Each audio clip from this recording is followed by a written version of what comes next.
जुल्फ़िकार साहब, ये मुझे बताइए कि ये जो पहले फैसला था वो ठीक था, ये जो अब फैसला आया है, क्योंकि फिर एक इब्हाम आ जाता है कि अदालतों के निज़ाम इंसाफ पर सवालात उठते हैं बार बार, और अब से नहीं, जब से ये जिस तरह से डॉक्टर साहब ने सारे फैसले सुना दिए कि क्या क्या होता रहा।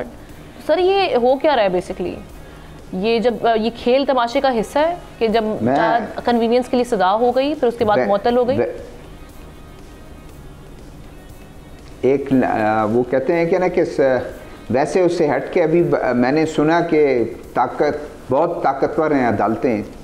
मेरे ख्याल में ताकतवर जो हैं कोई और लोग हैं, अदालतें तो बेचारी जो हैं वो कभी कभार इस तरह की करते हैं और कभी ना कभार बन जाती हैं। बहरहाल हम उसका नाम ना लें तो बेहतर है। आमना बेसिक जो आपका सवाल है, सवाल आपका कि इस वक्त इसको देखा जाए, मेरे ख्याल में हम बहुत जल्दी शायद फैसला ना करें कि ये क्या होने जा रहा है। अभी तो सज़ा मुअत्तल हुई है, शायद उन्होंने उनका जो प्ली था, उनकी कंटेंशन थी कि ये गलत है। अब उस अदालत सुनेगी, अदालत उसको और जजेस उसको सुनेंगे, उसके बाद ही कोई फ़ैसला होगा। लेकिन बहरहाल शायद पस पर्दा ये भी एक रेसलिंग शुरू है, और रेसलिंग है और हमें नज़र आ रहा है कि क्या उसका होगा। इस वक्त मुअत्तल हुए सज़ा बिल्कुल उनकी ख़त्म नहीं हुए, बरी नहीं हुए हैं।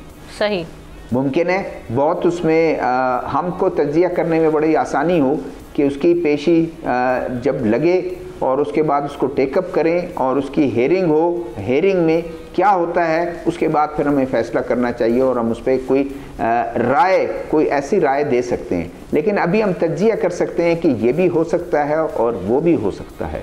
तो मेरे ख्याल में हम इसी उस हालत में है कि ये और वो हो सकता है, और अगर उनको रिलीफ मिलता है तो फिर आप ये देख लें कि सियासत में एक नया रुख इख्तियार करेंगे। सियासत जो है वो एक अपना नया रुख इख्तियार करेगा।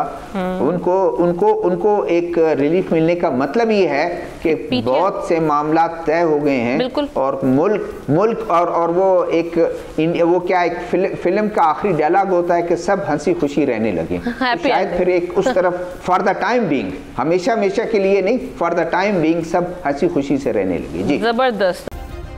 सब्सक्राइब करें और बेल दबाएं ताकि कोई खबर रह न जाए।